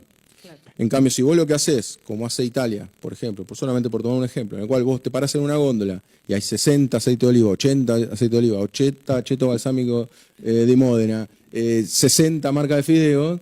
¿Eso cómo lo lograron? Bueno, porque hay un boom de oferta. Entonces vos no tenés que regular los precios, no tenés que poner precios cuidados, te tenés que olvidar de eso. No lo tenés que hacer más, porque lo hacen las empresas. Y te compras desde un acheto balsámico que sale 50 euros, que no lo podés creer, que parece de diamantes, hasta el acheto balsámico del supermercado que te cuesta más barato que acá. Claro, Eso. es una cosa Entonces, loca. lo que quiero decir es, me parece que la salida, de nuevo, tenemos que construir esa salida. No hay un modelo, hay distintos modelos, porque bueno, Italia tiene otros problemas, ¿no? Pero, ¿qué logras con este boom de oferta? Como las más demandantes son las pymes, lo que tenés es salarios altos y tenés un supermercado barato. Entonces, lo que tenés es un nivel de poder adquisitivo muy alto, que eso para mí es la salida. Ahí es donde está la salida. Que obviamente tenemos diferencias culturales de todo tipo con Europa y con todos estos países que mencioné, ¿no? Sí, pero nadie va a estar en contra de incentivar a la pequeña y mediana empresa. Bueno, un libertario sí, porque un libertario vos le decís a fondo perdido, te va a decir, ¿cómo vas a tirar plata? Vos estás regalando plata. Y para mí, si el tipo produce, tenés que regalar plata. Suena hoy polémico, pero lo tenés que hacer, Pero regalar. yo te hago una pregunta ahí. ¿Ellos no están regalando plata, tomando cada vez más deuda para sostener un tipo de cambio ficticio? Porque parece como que no regalo plata para el desarrollo nacional, pero sí regalo plata para el experimento libertario. Sí, no, yo concuerdo en esa apreciación tuya. Obviamente ellos no lo van a ver bajo esa óptica, porque ahí es donde ellos empiezan a mezclar deuda en pesos, deuda en dólares. Entonces, como ellos lo toman como que son equivalentes, en realidad lo que dicen es, bueno, ok, yo tomo en dólares para contrarrestar deuda en pesos, y empiezan con ese discurso, que también lo tuvo Macri, digamos. Porque Macri, fíjate que cuando le hablan de la deuda del FMI, él dice, no, era 75% creo que dice, de deuda que yo heredé. No, bueno, pero ¿para qué tipo de deuda? Porque vos en pesos podés refinanciarla. Entonces, ellos lo que hacen es que la deuda sea cada vez más irremontable, porque es algo bastante sencillo de entender para alguien incluso que no es economista, que una deuda en dólares, que es un billete, que es una moneda que vos no emitís, es mucho más difícil de lograr juntar tanto la deuda como los intereses que una moneda que vos emitís. Ahora ahí cuando vos le decís eso, te dice, bueno, entonces vos estás a favor de la emisión. Y es que eventualmente si me tengo que salvar de un endeudamiento, entre los dos males, prefiero poder pagarlo a no poder pagarlo, digamos. Entonces, ahí están las discusiones, digamos, que tenemos a diario con los libertarios en ese sentido. O sea, ellos te van a decir que en definitiva es deuda y que lo que están haciendo es tomar otro tipo de deuda. Vos arrancaste con falacias libertarias previamente a que Milei sea el mainstream y candidato fuerte, con Sí. fuerte posibilidad de ser presidente, y bueno, experimento libertario ya con Milei presidente. O sea que del tema no creo que haya nadie que conozca más que vos, y más con toda la investigación que hiciste de campo, como decía Facu antes. Si esto fracasa, o sea, porque lo que estamos hablando es que estos meses van a ser muy complejos y Sí, estamos en el concuerdo, sí. mes 16, 18, ¿no? Sí, 18, 19, sí, 19 de 18, sí. gobierno, ¿no?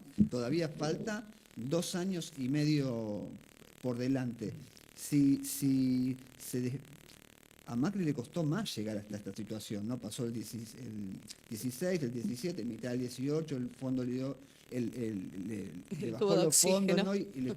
Y pasó. Esto es tan rápido que llegó la crisis mucho antes, ¿no? Quería decir antes, por lo que decía Facu, también sacan a veces algunos conejos de la galera. Vos me dirás cómo pudo bajar el dólar a 1100, que dijo vamos al piso de la banda 1000 cuando liberó el cepo para las personas, no para las empresas, sino para las personas. Pero ¿qué pasa si esto derrapa, digamos? Si no llegamos a septiembre a las elecciones, o si tiene una mala elección en provincia de Buenos Aires y le quitan la mano, o si octubre tiene una mala elección y esto se dispara. ¿Tenemos posibilidades de un 2001? No quiero ser dramático. No, a mí me parece que las condiciones son distintas del 2001, tiene su punto a favor. Digamos, ¿por qué? Porque ya hay un deterioro previo, digamos, ya era algo que se sostenía hace 10 años, esto es algo que está sosteniéndose hace 1 año y medio, y el tipo de cambio, si bien está apreciado, fíjate que no nos damos cuenta poco a poco, pero hay cierta corrección en eso, ¿no? De hecho ya está en 1275, va variando día por día. No, a mí me parece que yo no veo, quizás ahora me equivoque, pero bueno, una vez se tiene que arriesgar un poco con los pronósticos. No, yo veo que en realidad si va a haber un derrape o no, va a ser una cuestión de cómo lo conciba la sociedad y no cómo lo conciba la ideología libertaria. La ideología libertaria siempre va a concebir que vos te estás yendo hacia otro equilibrio. Un poco, a ver, a mí cuando me entrevistaban al comienzo, ¿no? Porque como bien marcaste, yo Falacias Libertarias lo escribí antes de que Milei estaba tercero en las encuestas, cuando yo terminé de cuando publiqué el libro, o sea que imagínate, lo terminé de escribir bastante antes, en enero de ese año, con lo cual yo estaba preocupado por Milei independientemente de si fuera a ganar o no. Pero lo que digo es, a mí constantemente cuando venían los primeros ajustes, salario, el otro me decía, ¿cuánto va a aguantar? ¿Cuánto va a aguantar? Y en economía aguanta todo lo que tenga que aguantar. Es matemático la cuestión del déficit superávit fiscal, por ejemplo. Es una cuestión matemática. Entonces, si explota o no explota va a depender de si la sociedad lo tolera o no. Justo Ok, eso te iba a preguntar. por eso, ¿Cuánto? entonces no es una respuesta de un economista, Claro. es más de un sociólogo, pero que también tengo mis dudas de si te la voy a poder responder. Lo que quiero decir es, el dólar se va a 2.000, ¿y aguanta o no aguanta? Y en realidad el equilibrio aguanta, el dólar se junta ahí, de golpe se empieza a vender a 2.000 y bueno, vemos qué pasa. El tema es... Tal vez bueno, no impacte tanto en inflación ahora. no, es que no va a impactar. Yo siempre pongo el mismo ejemplo. En diciembre, y esto también, hay muchos economistas heterodoxos que dicen, no, se va a precios. No, digo, están equivocados. Mirá, en diciembre del 2001 vos lo que tuviste fue una mega devaluación del 300%. ¿Se acuerdan? Pasamos de un dólar a 4-1. ¿Cuánto fue la inflación del 2002? ¿Alguno se acuerda? No. 40%. Decís, che, 300% de devaluación, 40% de inflación. ¿Qué pasó ahí? Nadie podía comprar. Entonces, ¿cuánto ibas a decir? Las multinacionales hubiesen encantado. Yo estudié justo para mi maestría el caso de InBev, que es la cervecera más importante de Argentina, que compró Quilmes. Y yo siempre cuento como un cuentito cuando digo, ¿por qué cuando tenés consumo lo de dólar se va a precio? Bueno, porque el CEO va a hablar en Bruselas con el CEO de afuera y le dice, che, tenemos que ajustar los precios. ¿Y cuánto devaluó? Y 20%. Y aumentó un 20%, así me mandán los mismos dólares. No me manden menos dólares. Ajá. Ahora, ¿qué es lo que pasa? ¿Qué hicieron esas multinacionales en 2002? Dijeron, che, aumentó un 300%. ¿Aumentamos 300 los precios? Che, No da. la competencia, ¿Quién no no va a voy a comprar? vender a nadie, Pero- estamos pero- empobrecidos. Pero lo que yo creo que si, por ejemplo, si el dólar, si hay una devaluación y vamos a comprar un dólar a 2.000, 2.500 pesos, 2.500 que es 3.000 pesos, que es lo que está pidiendo el campo, que generalmente siempre 6, 7 meses antes que el campo lo pide, el dólar se termina trasladando al precio que pide el campo, que es el generador de divisas. Eso pasó casi siempre. Digo, más allá de eso, digo que puedan no trasladarse a precio porque hay una insuficiencia de compra, Demanda, sí, digo, de demanda. la demanda. Hoy tiene Milei, o el esquema este de Milei tiene un sostenimiento por un porcentaje de la población que disfruta de eso. Digo, disfruta de tener un dólar atrasado. Ni siquiera decimos un dólar, ya hablamos de un dólar atrasado, ya hablamos de un dólar sabiendo que ese dólar va a ir a buscar su precio normal, por decirlo de alguna manera, digo, ¿no? También eso iría por más que él pueda sostenerlo y que no se traslade a inflación, se trasladaría a un malestar del porcentaje de la población que te está sosteniendo, básicamente. No, y aparte por eso también, para no plantearlo en términos absolutos, se va a inflación, por eso digo, del 300% se fue 40% en un momento de crisis total. Algo se va a inflación, y más si hoy tenés muchos componentes importados. Porque estamos diciendo, ok, se está destrozando la industria porque están entrando bienes importados. Ahora, los bienes importados, si el dólar salta de 1.300 a 2.000, el importado aumenta de precio. Automáticamente. Automáticamente, Claro, lo que porque pasa es que si te sigue subiendo la desocupación, vas a tener menos posibilidad de venderle eso que importaste barato a la gente. Correcto. Bueno, de No hecho, tengo que hubo pagar. muy poco ajuste en este salto que hubo. Estaba repasando hoy varias listas de precios. Tuvimos un salto mal que mal del dólar en este tiempo. Estamos en 1.275, tocó Y no- los y no 1.300 tocó precio. y no tocaron precios los importadores. De hecho, por eso el mayorista, que fue el que tomó Milei hace unos meses atrás, dio deflación un mes, ahora volvió a dar inflación. Pero quiero decir, es muy poquito el ajuste que están haciendo. O sea, se está comiendo margen. Y aparte, otro dato también, que los libertarios lo levantan, lo vi a Aracre levantando esta noticia de el 50-50 ahora con, Sí. no sé si lo leyeron. Sí, sí. ¿Y saben por qué se da? 49% da de participación de los asalariados en el ingreso, lo cual diría cualquiera que es bien peronista esto. ¿Saben por qué se da? Porque hay una caída de la rentabilidad empresaria. Claro. O sea, todos Se estos están ganando importadores menos. entonces se está dando por el absurdo, por eso digo, revés, bueno, se está dando claro, menos. se está dando una caída de la rentabilidad empresaria que hace que los salarios que están a la baja, porque cuando uno lo mira en términos reales, los últimos meses dan a la baja, los formales incluso estoy hablando. Entonces, ahí claramente estamos viendo que el empresario se está comiendo rentabilidad. Y esto va desde las pymes hasta las grandes empresas. Entonces, de nuevo... Igual tuvieron una bicicleta financiera Sí, durante un año y medio para hacer no, la financiero sí. carretilla, digo. Pero por eso es financiero, pero el sector industrial No, se comió el o stock el de importador incluso, que digamos, si un supermercado hoy está importando alimentos y te los pone en góndola, van a ver que no varió tanto los precios del mes pasado y el anterior. Bueno, pero porque está obteniendo una rentabilidad producto que está importando directo. Sí, o porque Entonces, todavía tiene el galpón con mercadería. también, Porque claro, eso es exacto, cierto, o sea, exacto. O Entonces, estás pero- ganando menos. Claro, está ganando menos. Lo cual, digo, por eso yo planteo también que atravieso un poco el libro y un poco volviendo a los casos de Grafton, estos casos que suenan medio raros. En realidad a mí lo que más me interesaba más que el ataque de osos era cuánto valía la propiedad y la señora me dijo, me cayeron un 30% de las propiedades en Grafton, desde que llegaron los libertarios. Entonces, el libertarianismo a medida, o la liberalización de la economía a medida que vos la implementas mal, como el caso que estamos viviendo hoy, lo que te lleva, en definitiva, es a una destrucción del capital. O sea, lo que vos vas a tener es una destrucción. O sea, explotándote en la cara la bomba. exacto, lo que justamente vos decís defender, porque decís defender el capital, justamente, a ver, vamos a la teoría marxista. Justamente, Marx lo que dice es el Estado es una superestructura que asegura el capitalismo. Entonces, si vos destruís la superestructura o intentás destruir esa superestructura, bueno, lo que te va a ocurrir es que posiblemente tengas un castigo hacia el mismo capital. ¿Concluís entonces que este experimento puede ser, como decía Facu hace un poquito, la búsqueda de bajarle el precio a la Argentina, y un poco lo decías vos, digamos, con la conveniencia hoy de comprar tierra, o sea, bajarle el precio a la Argentina durante este periodo y después del 27 volvemos a la normalidad? Que este experimento dura estos 4 años, bajamos los precios, conseguimos lo que necesitamos, nos llevamos los recursos. Sí, básicamente sería quiénes son los osos. Digo, ¿quiénes son los osos que se van a hacer de Argentina? Claro. Digo, porque digo, es capital extranjero, digo, no hay, digo, no hay que ser ningún científico para darse cuenta que es el capital extranjero. Pero el puede oso ser que va- así, eso, ¿se puede dar eso? ¿O es de Sí, la, sí. la convicción que decías vos en algún momento de la entrevista de Milei, que convenció a un grupo de gente que tal vez estaban desanimadas por lo que venían viviendo antes y dijeron, bueno, ante esto prefiero esto otro? Para mí son las dos cosas. Para mí, por eso, yo trato yo entiendo que a veces las explicaciones absolutas son tentadoras. De hecho, Milei lo ha demostrado eso que en su campaña, ¿no? Se tienta muy La inflación seguido. es siempre en todo lugar un fenómeno monetario. Punto. Che, pero pará, el dólar, che, pero pará. No. Es monetario. Vos emitís, generate. Está bueno, nos ayuda a entender algunos conceptos, pero a mí me parece Muy de red que, social. claro, exacto, por eso el éxito en las redes sociales de Milei está claro, para mí está en gran parte explicado por la simpleza de lo que él explica, de lo que es la escuela austríaca en general, que explica cuestiones de forma muy sencilla.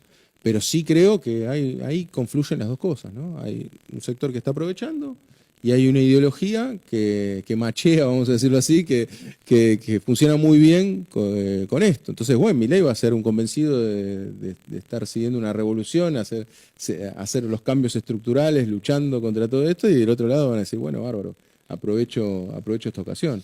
Ahora, con lo de volver a la normalidad, sí, siempre que tuvimos estos procesos, la normalidad siempre está en un piso más abajo. Yo siempre resalto eso, ¿no? Porque yo siempre veo mucho las series históricas, por ejemplo, lo que es el salario, ¿no?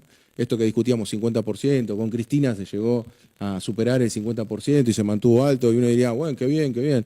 Cuando vos mirás el salario real desde el 74, nunca llegamos ni por asomo. Yo en el libro tengo la serie histórica del salario real, y vos te fijás los 12 años kirchneristas, que da una levantada, pero te das que está muy abajo con respecto al 74. O sea, la destrucción que se produjo a partir del 76, que fue la mayor caída de salario real de nuestra historia, 37% de la caída de salario real, que ahora no la produce Milei porque tenés una base mucho más baja. Pero si hubiésemos tenido el salario del 74, Milei te lo pulverizaba un 50%, digamos. Entonces, ¿qué es lo que ocurre? Esa pulverización del salario, después vos podés tener periodos en que lo levantás, pero es muy difícil llegar a donde arrancaste, porque destruís capital, justamente, destruís pymes, ¿no? 14.000 pymes menos. Bueno, ¿quiénes van a volver a construir? Ok, se vuelven a generar pymes nuevas, pero tarda mucho más.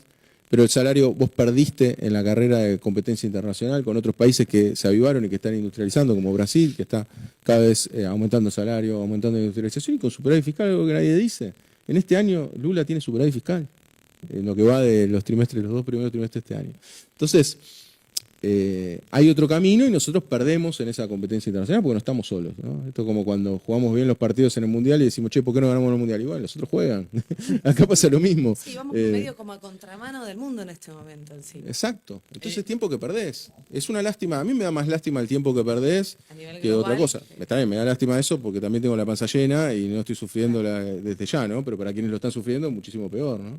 De atravesar estos ciclos, ¿no? De a la baja y tan complejo. Bueno, vos hablabas de pobreza. Nosotros hicimos un censo de pobreza en la ciudad de Buenos Aires. Las personas en situación de calle. Personas en situación de calle, me corrijo, perdón. 11.000 personas, más de 11.000. 3.000 tenía la infraestructura que tiene el gobierno de la ciudad para atender las necesidades de esa gente que está en situación de calle. Los números de pobreza decían que van a la baja. En este ejemplo práctico de acá de la ciudad más rica de la Argentina, es 3 veces el pronóstico que tiene el gobierno. ¿Es real que la pobreza baja? Porque también muchos sectores populares apoyaron este modelo y en la ciudad también votaron a Dorni, ¿no? ¿Son reales los números que ellos dan o es toda una falacia? Es un poquito largo de explicar, pero lo trato de resumir. El cómo A ver, primero, pobreza, ¿cómo se mide? Que como se medía antes, con esto no estoy diciendo que hay que cambiar el árbitro ahora a mitad del partido. Lo que quiero decir es, la pobreza, como se mide en Argentina, es unidimensional. O sea, lo único que medís son los ingresos. Si vos llegás hasta un determinado umbral de ingresos, no sos pobre. Ganás un peso más, ya no sos pobre. Ganás un peso menos, sos pobre. Es así de sencillo. Lo mismo ocurre con la indigencia, digamos. Por eso hay una canasta alimentaria, en la cual si lo cubrís, no sos indigente, si no la cubrís, sos indigente. A partir de esto, ¿y esto por qué? ¿Y la pobreza es eso? No. La pobreza obviamente es multidimensional. Si vivís en un techo de chapa, pero tenés buenos ingresos por H o por B, no, seguís siendo pobre, porque vivís en un techo de chapa y se supone que no tenés acceso al agua potable, y en definitiva, no. En los países más serios, obviamente, se trata de medir en forma multidimensional. Entonces, a partir de esa cuestión, por ejemplo, no tiene en cuenta las deudas en las que vos incurriste. Por eso digo, los grandes saltos y picos de pobreza, es muy difícil entender que hayan subido tanto los pobres y bajado. Primero, hay una engaña pichanga de Milei, como en casi todo, cuando dice 11 millones de pobres o no sé cuántos millones de pobres, yo ya ni escucho los millones porque es un disparate, porque él lo que hace es tomar en cuenta el pico que él mismo generó en ese primer semestre. ¿Tá? Entonces él genera un pico muy alto. El gobierno de Alberto Fernández al 31 de diciembre dejó 41,7% de pobres según el INDEC en el último semestre. Influenciados 20 días por la mega devaluación de Milei. O sea que también me atrevo a decir que en realidad seguramente estaban 39, 40 puntos, porque esa mega devaluación por lo menos tuvo que haber levantado, por lo menos, por lo bajo. Estoy siendo es positivo. Entonces, Milei lo subió a casi 53%. ¿Tá? Y después ahora te da más o menos 39, 38%, depende cómo se la mide. Lo que quiero decir es, esto te da que más o menos está en línea con lo que dejó Alberto Fernández, en términos numéricos. ¿Por qué? Porque cuando hubo un gran ajuste se cayó el salario real y después los sindicatos empezaron a negociar y el salario real había llegado a casi recuperar y este año estamos volviendo a caer. Ahora, ¿qué es lo que pasa? Si yo en esta gran caída que tuve en el primer trimestre de Milei me endeudé con el vecino, con estas financieras que te prestan dinero a tasa, o con el banco, no pago la tarjeta, como vienen dando los indicadores ahora del Banco Central, récord de cheques rechazados, récord de morosidad en las tarjetas de crédito, ¿qué es lo que pasa? Eso no se contabiliza. Si yo gano un peso más de los ingresos que me dicen que no soy pobre, yo no soy pobre. Entonces, ¿qué es lo que pasa? Claro, en términos de ingresos, volviste más o menos a lo que había dejado Alberto Fernández. Pero en términos de que vos No pegaste un están gran calculando la salto, deuda. claro, que vos pegaste un gran salto en el cual seguramente me tuve que endeudar y ahora matemáticamente baja, yo me animo a pensar que en realidad estamos con una pobreza un poco superior a la que dejó Alberto Fernández. Que también hay que entender que Alberto Fernández era justo el peor momento de todos, ¿no? O sea, no. Me das el pie ahí Sí. del déficit fiscal, que parece más o menos lo mismo, ¿no? Si yo no veo lo que debo y... Bueno, el déficit fiscal, claro, pasa algo parecido, digamos, ahí lo que tenés es que los intereses de la deuda cuasi fiscal, para no hacerlo complejo para quienes nos escuchan, que es básicamente la deuda del Banco Central, que emite letras, o sea, papelitos, en los cuales te promete un determinado interés, contablemente, ¿qué sería lo correcto que vos tenés que hacer, como hace en un balance una empresa? Contabilizar los intereses que debes mes a mes. Si vos contabilizás mes a mes esa deuda que emite el Banco Central, te da déficit fiscal. Si vos no hace, y el gobierno, ¿qué es lo que hace? No, esos intereses los pones al vencimiento. Entonces tenés superávit fiscal. Con lo cual yo trato, a mí me preguntan mucho esto, pero trato de no decirlo demasiado, aunque no parezca, porque en realidad ahí entras en una lógica en la cual, bueno, ok, si yo te digo que seguís teniendo déficit fiscal, entonces ¿qué le estoy sugiriendo a mí? Que siga ajustando para que tenga superávit fiscal. En definitiva no va a llegar a nada si también tiene superávit fiscal contabilizando estos intereses. Digo, me parece que Que no sabe hacer balances. sí, sí, aparte que no sabe hacer balances, ¿A dónde está el oro? Que no no aparece tiene, en los balances. bueno, también, justamente no nos conduce a nada llegar a un superávit fiscal, déficit fiscal de esta envergadura, no tiene ningún tipo de relevancia, con lo cual a mí me parece que justamente si ellos hicieran un ajuste y llegaran a un real superávit fiscal, estarían muchísimo peor, porque Claro. tendríamos que estar pidiendo que no le ajusten nada a los jubilados. Porque eso no se aplica a la sociedad, porque en los números te puede dar perfecto y la sociedad está explotada. Pero por eso digo, la solución, volviendo a la pregunta anterior de la cuestión económica, bueno, ahí el superávit fiscal te da, listo, lo puedes tener. Ajustás, lo tenés, llegás matemáticamente. aguante. ¿La sociedad lo aguanta o no lo aguanta? Entonces la respuesta no es económica, sino que es social. De hecho, muchos, los que me preguntaban al inicio de esta gestión, estaban asombrados y yo creo que no hubiesen ni pensado estos ajustes y hubiesen pensado que la sociedad no los resistía y los resistió. Sí, yo totalmente de acuerdo. Sí, bueno, O no lo resistió, no sé, bueno, podríamos debatirlo también si lo resistió o no, digo, pero bueno, no se cayó el no, gobierno. Bueno, Por la cosa ahora- no está prendida a fuego, Claro. por decirlo de alguna sí, manera. lo viene claro, resistiendo. Bueno, él lo decía en un momento, ¿no? El esfuerzo que ponen en paliar las necesidades de las clases más humildes hace que también esto se mantenga. Y eso hay que decirlo, la asignación universal por hijo y la tarjeta alimentar crecieron más arriba de la inflación, lo cual me parece bien, menos mal. ¿no? Sí, sí, no, Es está una bien. recomendación típica del FMI, igual esa, de manual. El FMI cada vez que pide ajuste a los países dice, los más pobres, por lo menos que se alimenten. Y porque son muchos y puede llegar a Y ser sí. mucho problema. Y sí. Ahora, ¿qué pasa si no terminan de cumplir con lo que le pide el FMI? ¿Le bajan la plata? Bueno, por eso es como que está este perdón, digamos, por no haber acumulado la cantidad de reservas que se habían comprometido a acumular con el FMI, la cual Milei había dicho la única manera que tenemos de comprar es si tocamos la banda baja. Claro, sí. Con lo cual nunca se llegó. Yo voy a Se esperar perdió para el Banco comprar, Central, se perdió la oportunidad de comprar dólares muy cerca de la banda. Sí, sí, digamos, claro. ¿Qué pasaba si compraba? No es, de nuevo, no es tratar de defender al gobierno, sino tratar de entender qué es lo que hizo y en el despelote que están metidos por dogmatismo. Pero básicamente, si ellos compraban, sí, en 1075 que había llegado, bueno, lo que vos tenías es que si el gobierno compraba, de golpe te empezaba a subir a 1100, 1200, y de golpe tenés unas expectativas que dicen, va a seguir creciendo, y de golpe se te iba para arriba, que era lo que querían evitar. Entonces ellos lo que decían es, no, para mí el error estuvo en que la banda la pusieron muy abajo. Pero según él pero, tenía que estar exacto, en tenía que estar más abajo según Milei, pero para mí el error fue ese, porque si ellos ponían la banda a 1100, entonces en 1075 comprabas, en 1100 comprabas tranquilo.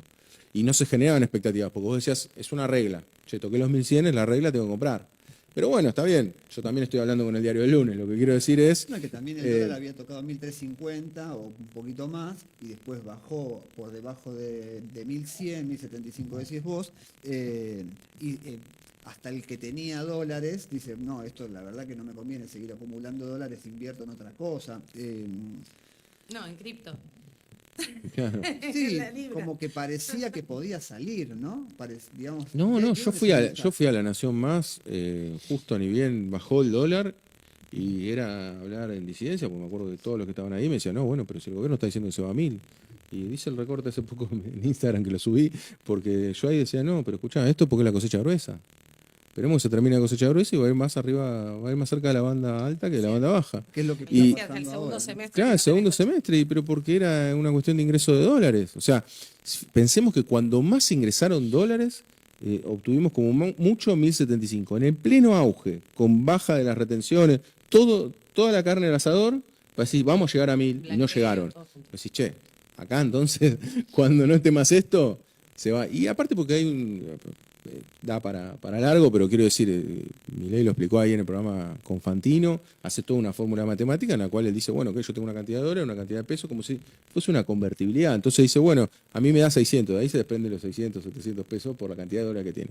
Que en realidad no son dólares plenamente No disponibles. son genuinos. Claro, porque vos no podés agarrar, él habla como si fuese a dolarizar. Che, deme todos los pesos y yo te doy los dólares. Si no, no tenés los dólares. Ahí en esos dólares swap. está contemplando el swap, está contemplando los depósitos en dólares de la gente. Entonces vos decís, che, pará, estás haciendo de nuevo. Es como que crean toda la teoría a través de una ideología y lo tratan de digamos, de cuidar esa ideología a más no poder. Y la demostración es esa, el dólar vale en función de la oferta y la demanda que haya. Entonces, es muy difícil pensar que no va a tocar la banda alta el año que viene, o sea, es muy difícil no pensar en un dólar a 1.500 pesos el año que viene, cuando vos decís que vas a sacar el cepo a las empresas y las empresas dicen quiero salir, no, pero dicen quiero mandar dividendos entre 7.000 y 9.000 millones se piensa en el mercado, que es lo que quieren remitir utilidades al exterior. Entonces, 9.000, 7.000, más vale que lo organicen bien, que sea programado, lo cual sería más intervención, digo, pero si vos decís un día, o sea, si mañana tuviésemos una demanda de 7.000 millones de dólares de una, ¿el dólar a cuánto se te va? ¿Qué día No es la importa fiestita? cuántos dólares tengas. ¿Tenemos fecha cierta? No, ellos dicen el año próximo liberan, ¿no? Yo para ir preparándome, ¿no? Claro. Porque Bueno, iba y a con estar- este positivismo que nos caracteriza a los argentinos, con esta capa que nos hacemos día a día para salir adelante, atravesando todos los gobiernos, algunos un poco más, algunos un poco menos. Guido, nos trajiste un poco de iluminación de para dónde vamos con este experimento libertario. Esperemos que en estos 2 años y medio alguna cosa cambie, porque ya es un poco esperanza de que se alineen un poquito los planetas, porque todos los argentinos vivimos dentro de este experimento. Muchas gracias, No, gracias a ustedes. por haber venido acá, por habernos explicado este experimento en el que estamos inmersos, y cuando quieras, acá tenés las puertas abiertas para pasar a visitarnos y a charlar de economía. Así que bueno, abrazo Facu, abrazo Mari, y nos vemos el martes que viene en otro lado, vea, como siempre, acá por Soda. Chau, chau.